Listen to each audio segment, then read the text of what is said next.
The Sharp Tank. No jumper. Sharpest, coolest podcast in the world. And today, I got somebody that I feel like everybody been wondering where he's been since then.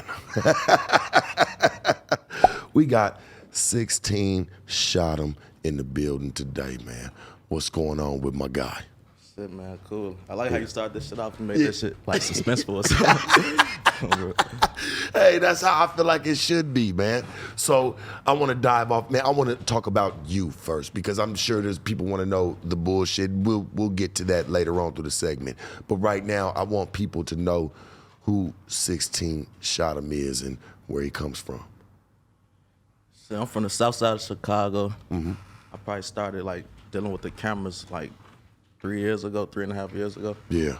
But like I used to rap. So like the reason I even bought a camera was because like the cameraman in the city is charging so much for videos. So I just bought my own to shoot my own shit. But I ended up never using it for like a whole 2 years. Right. I ended up catching a case, getting put on house arrest, and was bored. So Damn, the fuck you get put on house arrest? For what? I was really out on bond for armed robbery. I ain't do this shit though, but Of course. Of course. but like, Of course, we know, most definitely, man. We got to always throw that one out on the board. yeah. But as I was like out on bond, that's why I stopped rapping. It was a music video I was in, and there was a video they seen me with like a Glock or something, and they found that video and showed it in court. And then they violated my bond and locked me back up, so I had to bond back out. But they put me on house arrest with no movement and told me I can't go to school, work, church, nothing. I just go to court for a year straight, once a month. How did they expect you to survive or to live? So I don't think they care. Like, I ain't never even heard of that though. Like most of my homies, they get movement and shit from like these hours to these hours. Like I stayed in the house for a year straight. So like I ain't really had nothing but time to learn the camera shit. Like I'm just in the house bored. That's every day. interesting. Yeah. And that led into getting booked for videos, and then I did an interview and it just went viral. yeah. So I just kept doing this shit. Like Right. King Von was like my third interview. So I kind of had a crazy start like off back. You feel like that was the one that kind of tipped the bucket? Yeah, not like immediately. Like it had an effect immediately on the city, but it's like as he grew, I seen that shit directly to me. Like every time he grew or had an accomplishment, did something crazy, I seen that shit directly on my channel, subscriber wise, Right. views, money. So it was like, How'd you get connected with him? shit, really just like word of mouth, like talking to people. I'm asking people like, who you think I should work with? And it's crazy. One of his ops told me to work with him, cause it was like that's like how his name was out there. It's like even people that didn't like him, they respected him.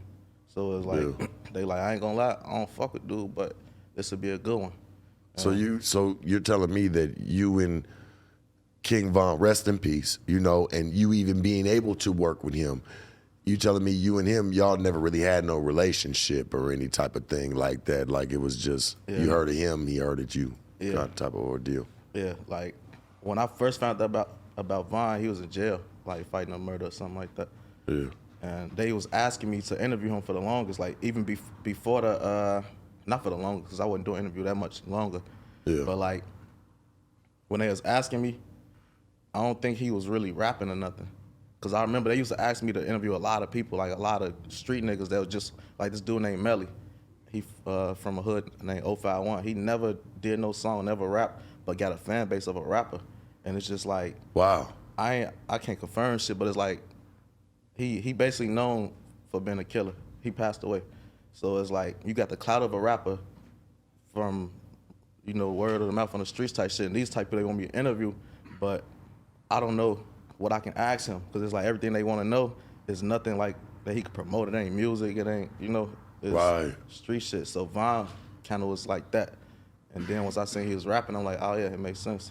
So you telling me that he never really tried to make no transition, even having that type of pop, right? Like you said, like he's not really known, this man's not known for rap, or he's not known, the man you was talking about, like he's not really known for rap, or he's not known for nothing like that, but he has a fan base and he does things like one. Yeah. You telling me he ain't never tried to really you never seen him try to take it to another level? Yeah, I never really met him. I DM'd him though, like before he passed, like telling him like, you know you could do something with this. Like it's people who love this type of attention. You just got it. Like you ain't in, it's like you ain't really doing shit with it. Like, oh, good looking. I was basically telling like even if you don't know how to rap, the fact that your reputation you got, it'll do something. Like I see it all the time. I see niggas who got killer reputations but can't rap and they come home and go up. Right. Wonder, like, because I see that all the time, man, you know, and it seems like with you coming, because I want to know, man, and I'm sure the viewers, they want to know, Chicago's it's not the safest place to where you say, okay, yeah, I want to raise a family. Like somebody's getting up and moving to Chicago. When do you hear that? Like, you know what I'm saying? Somebody, like, for real, right? Like, somebody say, like, man, you talk to your neighbors, you be like, man, where y'all moving to? Like, you could be living out here. Oh, to Chicago. Yeah, everybody trying to get We've never been there. You know what I'm saying? Like, they've never been there, nothing. You don't really hear that. Like, I got to know from you, like, what's it like? Because you shoot interviews. You are an interviewer. You interview. For the people that don't know at home, like, I've watched your visuals, man, and some of the things that you've captured in Chicago. What is it like being somebody who's behind the camera and being in Chicago to where niggas is around there shooting in the daytime, like it's cap guns? I mean, I don't think it's what people think, because it's like, that's what I'm accustomed to. Yeah. So like, of course, like seeing certain shit, you know, like certain shit ain't right, you know it's crazy, but it don't be as crazy as people on the outside look at it. Like, you done gotta leave the city and go to somewhere else and see how other people act and how they think. And you will start realizing, like, damn, I don't think like them. And you will look at them like they crazy. Like, because you look at them like you got like a victim mentality, like the way you think, so you gonna get fucked up out here. But reality, our heads fucked up. Because it's like, you should be able to go outside and go to the club and chill and be regular, or you should be able to do regular shit. But we be looking at the shit like, oh, it's loose. Like, what was it like for you growing up and you used to go to the clubs and shit like that? Were you having fun? Like, I never really. Like when you did stuff like that, like going to the clubs and shit like that in Chicago when you was coming up, or like just going to parties? I ain't really like that type of shit. Like, I was in the club probably when I was like 16, 17, when I wasn't supposed to be. And it was fun to me. Because you could just pay to get in type shit. Right. Or depending on where you could get in. So like, then it was fun to me. Like, being in a strip club, I remember I got finessed. I don't even throw money on strippers no more. Well, we got to talk about it, loved one. You know what I'm saying? Take your time with your joint, man, and just, let's reflect. I learned my lesson, though. I'm in a strip club. You know, I'm young. Yeah. So, like, I used to, like, do a little shit on the side to get money. So I had a little money, like a couple $1,000s. So I'm walking in the strip club with that shit on me. And this is my first time being in a club and seeing how the girls reacting. It's like when you throw bread on the ground and the birds run up, that's how they are. So me being young and not knowing no better, I'm thinking they all fucking with me. I'm really feeling like that nigga, and I'm all these, So I'm throwing money. You young, I'm just throwing that shit. Yeah. Then when that shit run out, like right before it ran, I probably had a couple hundred left. A girl whispered in my ear like, "You trying to come to my room?" Yeah. Ooh. She I charge $250 an hour. I'm like, what the fuck? I just threw all this thousands and I ain't get shit. New to you. Yeah, it was new to you. But that was new to you. I was kind of mad because I was with older people. Yeah. It's like they let me do this stupid ass shit. Yeah. And like when I went home and I was broke, I felt shitty. It was like I just got finessed. But yeah. Did you ever, I gotta ask, did you ever allow that to happen to you again? Hell no. It was like, I was young, I didn't know no better. Now that shit don't really excite me for real. Like, I gotta know, right? I gotta know because Chicago ain't the place, man. But we call it Chirac. I done stayed out there a little bit, so I know about it. I watch some of the people that you be interviewing because I see you out there, man. You be on the block, broad daylight, interviewing people. Not all the time. Not all the time, okay, but just even them sometimes. I've watched people like they watching their surroundings. You just staying on the camera. But I'm watching even the people that you interviewing, they're looking at their surroundings, they're watching certain shit. And I'm just watching you just keep the camera focused. That don't kind of like, you don't ever feel something like, man, like, damn, this shit is for real. Shit, I don't be just staring at the camera. My head been a swivel too.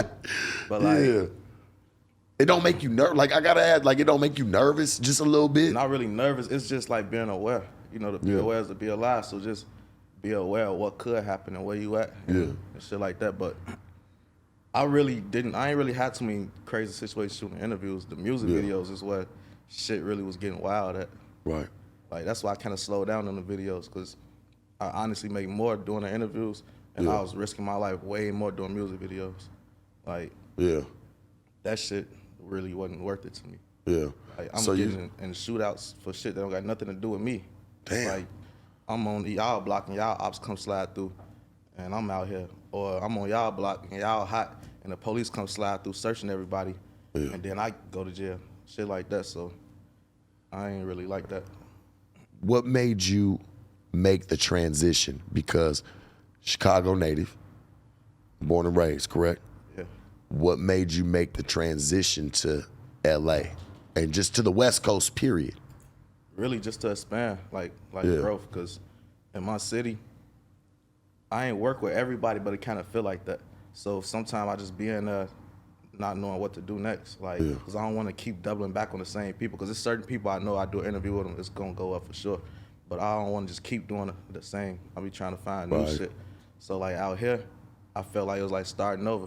Yeah. Like not as many people know me out here like they do in Chicago. So it really was harder because it's like I go from being somewhere where like majority of people know me to most people don't know me here. So it's a little harder, but I did it because I knew it'll pay off in the long run, like as far as growth. Like it's a whole new audience, a whole new type of crowd. Are you nervous being around a different crowd versus you being back in Chicago and doing this? Not nervous, but I'd say I'm more comfortable in Chicago because it's like my everybody here I probably met within the last 2-3 years, so it's like I don't know. It's like it's kind of hard trusting people. Like I fuck with them, we cool, but my people. It's like I don't really know what be going on out here. Like this whole different lifestyle. The gangs operate different. There's different gangs out here. Like we don't got Bloods and Crips and shit like that. What do y'all got? Y'all got GDs, BDs, Vice Lords, Stones, Latin Kings. It's a lot of gangs, but like I think the most known gangs as far as like to the like social media wise to the world would be like the BDs and the GDs because they're rappers. Yeah. What do you think made, because obviously when them gangs was created, like out in Chicago, like out towards Midwest and people was doing that, who was in the music scene back then? I mean, what's made rappers today out that way pick that type of stuff up? You know what I'm saying? Like pick up, even wanting to be a Vice Lord, being, you know what I'm saying, a BD, a GD, trying to be these things. Like, where do you think they've been influenced?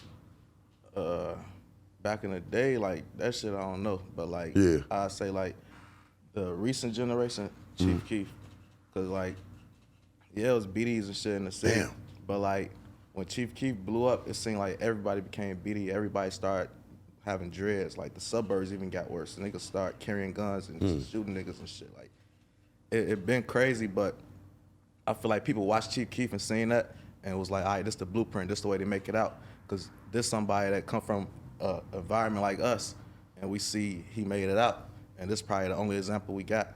So when we see him in the video with the guns and you made it, we like, all right, this is what you do.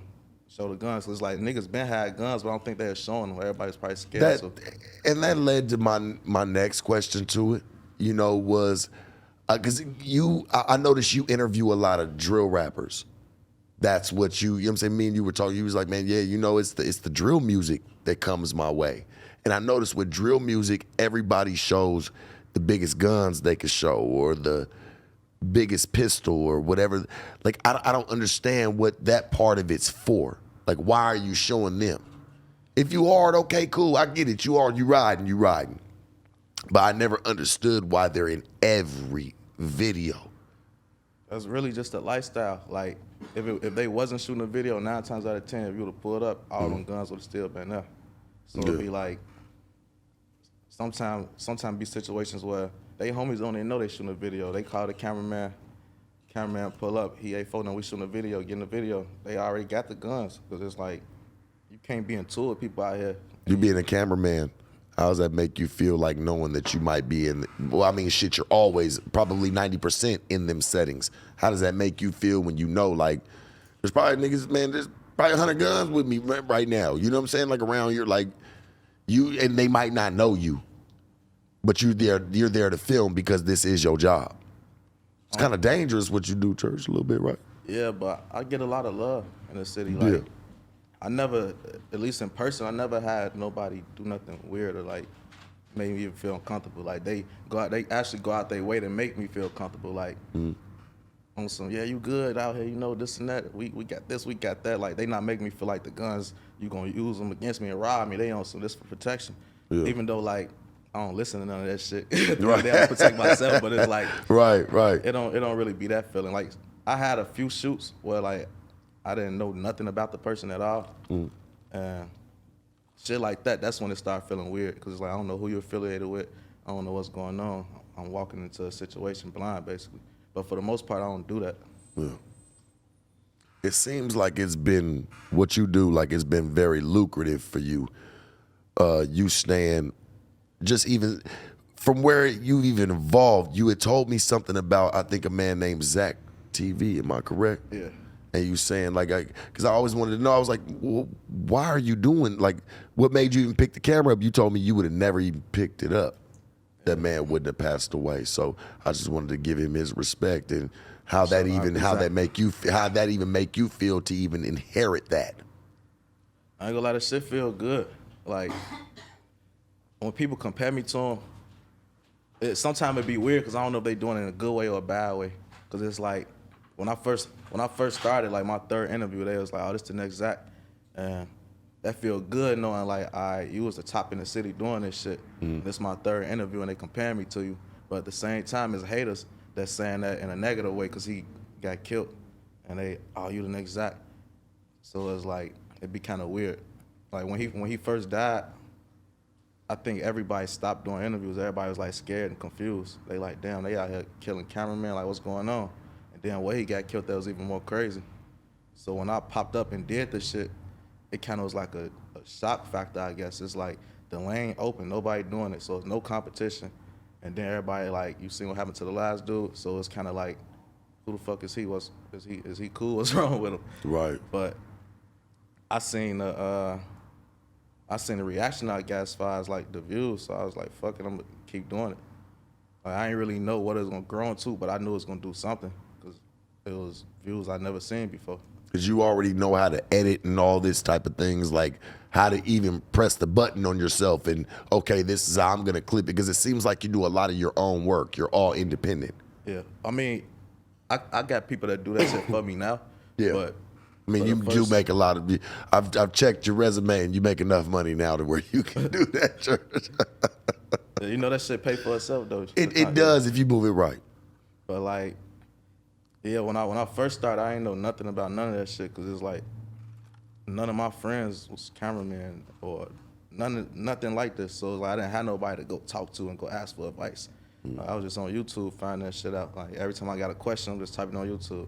All right, this is how I do that, and just put that shit together. Interviews really was easy. So you're telling me that you were self-taught. Yeah. You were self-taught in what you're doing today to even build your following. Yeah. Like I ain't really know how to build a following. It's just, the shit just started happening. It's like, this shit really fell in my hands. And it's like, I just feel like I'd be dumb to stop or not keep doing it. Like, yeah, I put in the work, I did the interview, but like, most people, they gotta put in way more work to get to that point. Like my first interview did well. You feel like you have a personal obligation to this? This is like a self. It's like this for you. Like, is it something that you feel like in you to where you have to, like, I have to make this work? Like you feel like it's on you. You can't. It's not going away. Yeah, I didn't put too much in it already. So for sure, like, I just dedicated the last 3.5 years of my life every day to this. Yeah. So. Yeah. What's your family think about that, man? Like you going from, because I've talked to you, and a lot of the money that you've made, loved one, legitimately has been nice. You know, you make good money. You you do some top tier interviews. I watch you almost do like even some documentary style. Almost. That DCG. That's what I see about you. Like you kind of do things like documentary style, and I feel like you're ahead of your time. Appreciate it. You know what I'm saying? I want to do more of them too. It's just it take a team, so Yeah. it'd be kind of hard putting shit out like that. Yeah. I'm gonna ask you, what's one of the hardest interviews you feel like you had to do by yourself that you was like, fuck, like this one was kind of hard, but I'm gonna make it happen? Honestly, a few.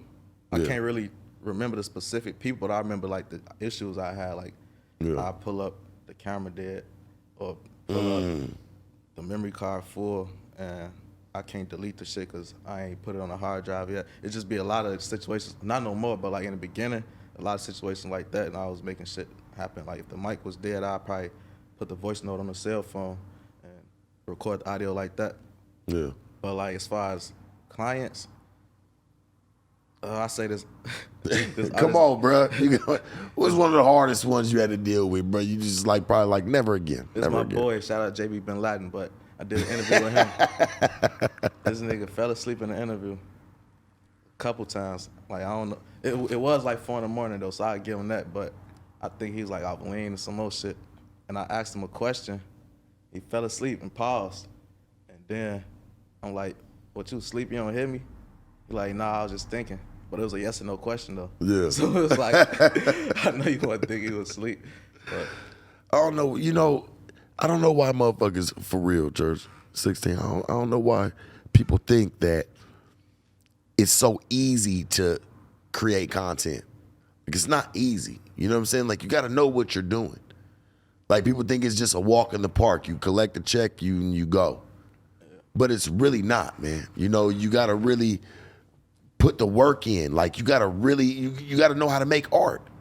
So for you sitting even behind the camera, bro, and doing what you do, and even being able to stand up through the comments, because there's comments that come in and not everybody gonna agree with what you're doing, or not everybody's gonna fuck with you because you fucking with the other side and you're filming them today, or they don't really understand that this is a business for you. yeah. You know? Do you feel like it's a business for you, or do you feel like it's just some shit you're doing with your homies? No, it's for sure a business. Yeah. Like, I feel like most people understand that, but it be some people that be, oh, he fuck with the ops, so I don't want to work with him. But I just stay away from them. Like, we don't, just because I work with your ops, that don't mean we into it. Yeah. You know? Dirk? You know who we, hey, yeah, Dirk. You hear him talking to you, Church, you just say, hey, man, it's business. I can't say Dirk, though, because I never met him. Like, Yeah. It's like, I don't want to form no opinion on somebody that I never met. Yeah. Like, and from the people in this circle, like they say he don't got no issue with me. So, Yeah. but like I used to think like maybe he didn't like that because I listen to his music and shit, and some of the things he say in his songs. Yeah. It'd be like, oh yeah, he don't like people that fuck with his songs. I see you and Dirk coming together though. Yeah, hopefully. That's we just make that shit happen. my personal opinion. I see you and Dirk coming together, and I see y'all coming together for the city and for the culture. Even when I told you, like, I see that, like, y'all got to do, you and Dirk got to do one for the culture because everybody's fucked with you. I've watched that. I went and looked at your resume. I'm like, damn, okay, everybody from that section has fucked with him. So to see you and a Dirk collab would be epic. I ain't gonna lie, I thought it was gonna come at a point in time because he had made an announcement, basically like doing an interview in this city. Yeah. With like the most turned person that do it or whatever. Yeah. But I guess we was thinking he was talking about as far as like our city. And if he was talking about our city, not on no cocky shit at all, but like if he was talking about our city, that would be me. But I guess he was just talking about in general, and he did it with Gilly and Wallow. Shout out to Wallow, matter of fact. Oh, Wallow and Gilly. Yeah. I just did some shit with Wallow. It was fun, man. It was a hell of an experience, man. Just, you know, just collabing. That's why I say when the collabs come together, y'all will be surprised what can come out of them. You know what I'm saying? So to see you, 16ShotEm, with the X, Dirk, collab, man, just and dropping something, man, I think it'll be epic, and I think it'll be something real dope for y'all city. You know what I'm saying? Dirk People ain't go, no lie. Dirk, if you're watching, church, hey, man, we done threw your sign up in the sky, church. Come on now. Get your ass on down here. Hey, man, we got a few more minutes, so we gotta dive into it, man. And I don't want to disturb you with none of this. I don't even want to waste your time because you just did a fire ass interview, homie, and I think you really let the people know who you are right here. I think this is what you had deserved from the jump. But we're gonna give it a 2 and 2 real quick. The situation with you, Poetic Flakko. We all want to know, man, like, how were you feeling that day? Like, what happened? Like, man, what even struck that? I mean, we already know, okay, they say he was pressing, but there had to have been something else to that. Like, man, talk to us, man. Like, the people want to know. Shit, I already said, like, I feel like he got paid off by somebody. Damn. Like, if he didn't, I just can't logically understand, like, why else? You know, why you had this energy? Why you going so hard for this shit? Yeah. To call you a clout chaser and not know you, that was extreme. And then, you know, when somebody uses the words or the terminology along the lines of, you know, suck something off their general, I kind of see. I just want to know what went through your mind when the words were exchanged, and then after that, it was no more words. Honestly, like, I seen a lot of people in the comments saying that about the clout chasing shit. Like, Yeah. shit like that be small talk. That shit really is like fake annoying, but it ain't really bother me for real. Cause it's like I came with a goal. Like I came with a purpose. I really wanted people to see the type of niggas I'm dealing with and the shit they doing and like the shit that's going on. I ain't expect all this other shit to happen. So it's like that's why I really was ignoring all that shit and staying calm. Cause it's really I gotta go. I ain't trying to come in here, get into it, motherfuckers, and then don't even get the. But honestly, I feel like he exposed himself type shit. Like, he kept getting caught in lies. Yeah. Now, because I want to know, and just to even hear it from you, what was the actual problem you felt like he was trying to come at you with? Like, what was the issue? Like, to where you felt like he just kept trying to press you about something, and it seemed like you brought all the receipts. Yeah, I don't know. Like, I don't know, dude. Like, I only had a few words with him, like, cause I seen he was on the stream. Yeah. And somebody had called in. They was saying crazy shit. And Yeah. I ain't really care that you talked to him and called him. It was just like how you started it off, like calling me Clout Chasing 16. Yeah. So it's like it already feel like something weird going on. When you done already built your name. Yeah. You already done built your name and you stand on it for somebody to tell you that you felt disrespected already. But I saw you hold your own, Church, and I really commend you for that. For real. Why would, okay, to even hop up off of him, because, all right, we don't even need to touch that. We touched it enough. The problem with Bandman Kevo and him having, because obviously Flakko felt like he could stand behind certain things or certain allegations that were being talked about. What was going on with the Bandman Kevo situation? Because when I talked to you, you had some valid points. And the way you played it down was kind of like it was some petty shit. It was really petty.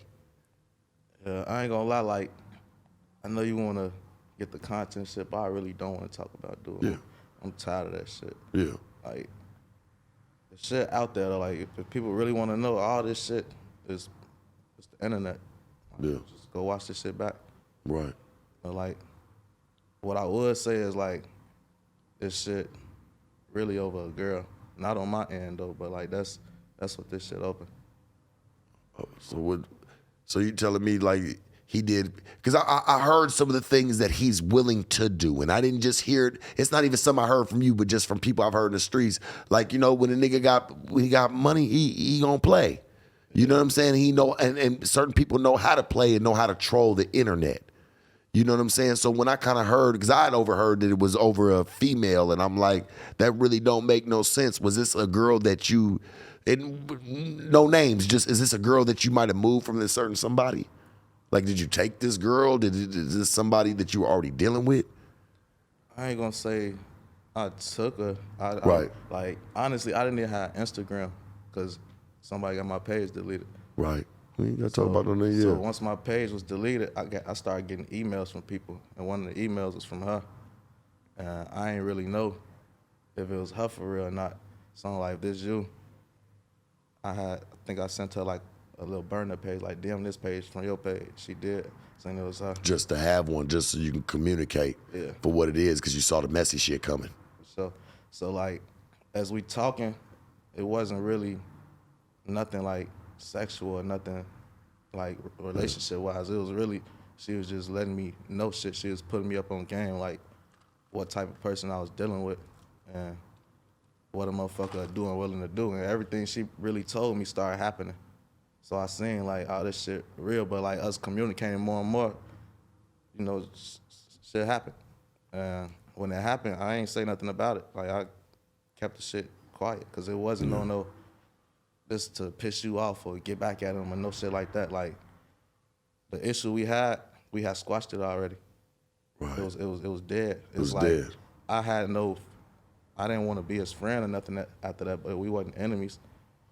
It was like, you show me your character, you show me what you do when you get mad, so I really don't want to be friends with you. Like, it ain't no issue.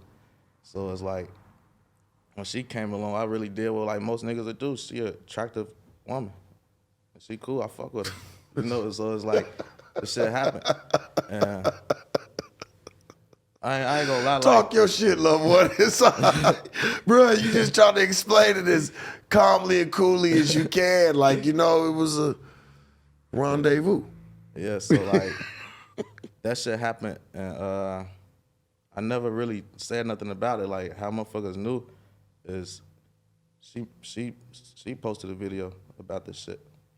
I was in the video. Like, I ain't gonna lie, like, she asked me, could she? I told her I don't really care what you do, because I really don't got respect for him. But I ain't trying to really piss him off. Like, I really don't be trying to get in the bullshit, especially over no girl. Like, the shit is goofy to me, because I know how far shit could go, and I feel goofy sitting in jail or get hurt over something like that. With a girl. Especially like out of all the shit I already been through, and You all the smart. shit I did to even get to the point I'm at now, go to jail for some shit like that. Yeah, no, you smart. Because, you know, I never really understood why niggas, because I feel like this, homie, and this is just my personal opinion, and I don't feel like you bashed him, nothing. But y'all possibly could have worked together before this. He said that. Y'all could have worked. And I know it's probably just some shit that's just being said now because it's just where it's at the magnitude and somebody wants to feel bigger. But y'all could have actually really worked together, homie. He said that, like, once we did our little talk or whatever, but like, How do you feel about that? Well, now I ain't with it. At the time, I wasn't really against it, but I wasn't looking forward to it. Like, I ain't really care about that. Yeah. Like, he doing his own thing, I'm doing my own thing. Like, when you say we could work together, like, what could we do, an interview with each other or something? Fuck with you. I'm trying to see, like, what could we really do? Hey, bro. I mean, I just think that y'all could possibly, you know, I mean, now I can't tell you how to feel, love one, because you know what? If I was in that position and something like that may have occurred with me, especially if it comes down to some little bum ass bitch, and I ain't even trying to knock her, but like, damn, bitch, you already know what you messy, and you know what you did. And you probably done fucked up a good relationship, but that's neither here nor there. Real niggas gonna stand like they supposed to stand. I ain't gonna lie though, gang, I can't let you go on her like that, because that ain't in the case for real. Like, it might. Well, then talk to me about it. It might look. Let's like, open it up. It might look like that, but like, I don't know. Everybody not gonna agree, but like, with me knowing everything that happened, I kind of understand why she doing what she doing. It's like, it's only so much you gonna accept and take from a motherfucker before you turn against them. But let me give you some game though, too, Church. Don't ever be a part of that. You don't want to be a part of that. That's already messy. She's already in her emotions about whatever the fuck her and that man got going on. Whatever they done did. Because like I done already said, man, the bitch gonna be the bitch. So you gotta understand that too. That's all I'm telling you. Like, you weren't really there when she was ever talking to him about whatever. She's just coming back and I'm not even trying to knock baby, but I already know when somebody see they can play the 2 on the 2, they're gonna do that. Yeah, that's all I'm saying. The case though. All this shit to me is goofy. Yeah. Like, I understand all this shit. Other people can't let the shit go. Like, I ain't gonna lie, it was a point in time like I was on bullshit, but that's because my folks playing with me. Everything I did was a reaction to something. Yeah. And I always gave a warning. But I guess when I get warnings, people, I don't know if they like calling my bluff or they think I'm trying to be tough and threaten them. But it's really like, I'm not on this, bro. Chill, because Right. it's just gonna keep going farther and Going farther. farther And it's like and farther. I know way too much. Like I know way too much. It's still shit I know that I ain't said or put out there. Right. Like I always give a warning. Motherfucker do something, then I react. And then motherfucker look at me crazy like, damn, you did all this, but I told you, leave me alone. Right. I gotta ask you this before we get up out of here, because I ain't gonna trouble you with too much of it. You said what you said, and I like that, and I like how you stand on it. I'm gonna ask you, man, in the next 5-10 years, where can we see 16ShotEm, and where can we see the company going? Shit, the goal is just to have like build a way bigger team type shit in different states, Yeah. so I could be a little like more like worldwide with it. Yeah. Like I see how Vlad do his interviews. Yeah. You know, he don't really gotta be there. You could just do that shit virtually. Yo, Adam ain't been in this motherfucker neither later, man. Hey, man, where the fuck you been at, church? Bring your ass back off vacation. We need you.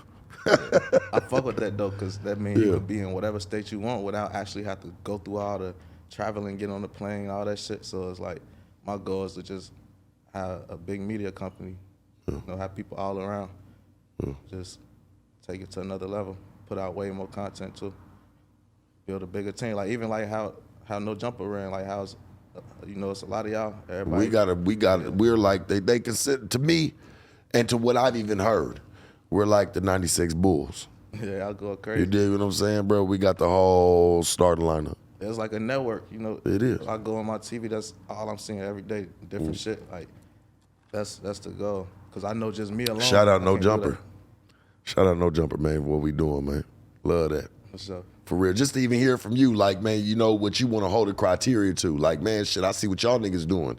And you're no different. You can do that. Why not? Why not try it, man?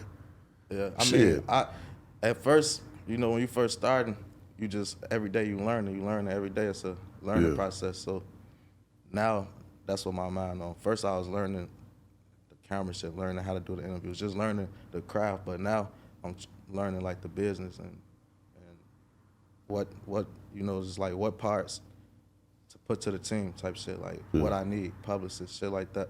Yeah. I wasn't aware of none of that. It's still things that I need to learn about. Yeah. What do you feel like you're missing from your formula Shit that you do know about, but you're just trying to obtain? Really the team, like I have a team, but my team really do shit like take the editing off of me or help me film or put the content out, shit like that. But I need more things like I said, like a publicist or what else? Like I got you, church. You just holler at me, man. I want writers. to sign somebody you on. I want to sign you on, church. Come on and come fuck with me, man. We'll talk some business. We gonna get this shit together, man, because you own to something. For real. Pass all the bullshit, because I don't want people to paint you in that light, because I think that was just you really just standing up for you, man. You felt disrespected in certain senses of what they have saw you on last. Yeah. You know, me talking to you, you a very intelligent person, bro. And you know what you're doing with the game that you got. You know what I'm saying? Like, for real, I got to give you your roses on that, man, because just even talking to you, you're in, you understand this shit. People watch your shit because you bring real to reality. I like that. Me and you are a lot alike in that aspect. I like that about you. You bring real to reality. That's what people want, right? That's what they fiend for. Yeah. They want to see the truth, right?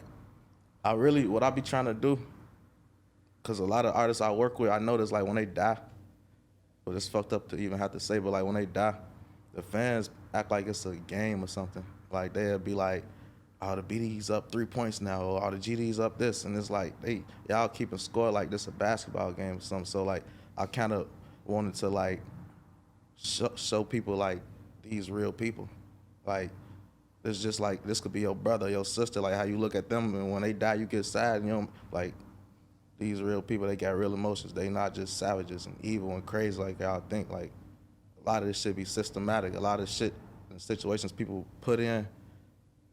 Like, yeah, you make a lot of the people, yeah, they are making choices to do certain things, but it's like this shit really was set up like this. It's like, it's not a coincidence.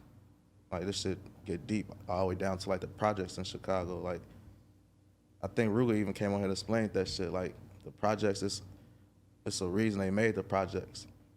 And it was basically to see like what people would do when they all crowded up in buildings like that with poverty. And they tested it with mice and shit and seen what they did. And then they did it with black people. And at first they all started like, you know, they might put like a building over here with money, this building don't got shit, but like people start fighting and killing each other, just doing all type of crazy shit. But once people start making money and starting to figure out how to like really make money out them buildings to get millions and start uplifting, they tore them down. And when they tore them down, it made shit even worse. I remember the Cabrini Greens. Yeah. Remember them? Yeah. They still got the Cabrini Greens, it's just low rise now. But like once they tore that shit down, everybody like started spreading out. That's why it's a lot of people in Chicago that's into it with their family and cousins and shit. Because they was all in the same building as family, but this family went over here on this side, and this family went over here on that side. So, you know, as shit escalated, it's like, that's my cousin, but yeah, and some people really be into it, their cousins, like they'd kill them. It's like, and it's all from them doing that shit with the buildings. Like, once they seen people start making money, they tore that shit down. And not saying like people don't gotta like take responsibility for what people doing, but a lot of people really born in this shit and don't know no other way, or don't got no choice. You's a deep brother, and I appreciate you, homie, for coming here today. And I'm gonna need your ass back too, man. Just keep mashing, keep getting pressed. I need you to do that, man, because that just gives us more to talk about, more of your sightseeing that you go and do. I appreciate you for coming and fucking with me today, man. And just coming and breaking it down, and we ain't gonna talk about no sucker shit. That ain't what we was here for. We was here for you, and I feel like we executed that here today. So, The Sharp Tank, no jumper, sharpest, coolest podcast in the world, and you know what we on. Hey, Riley, shoot us out the gym out this motherfucker. You did.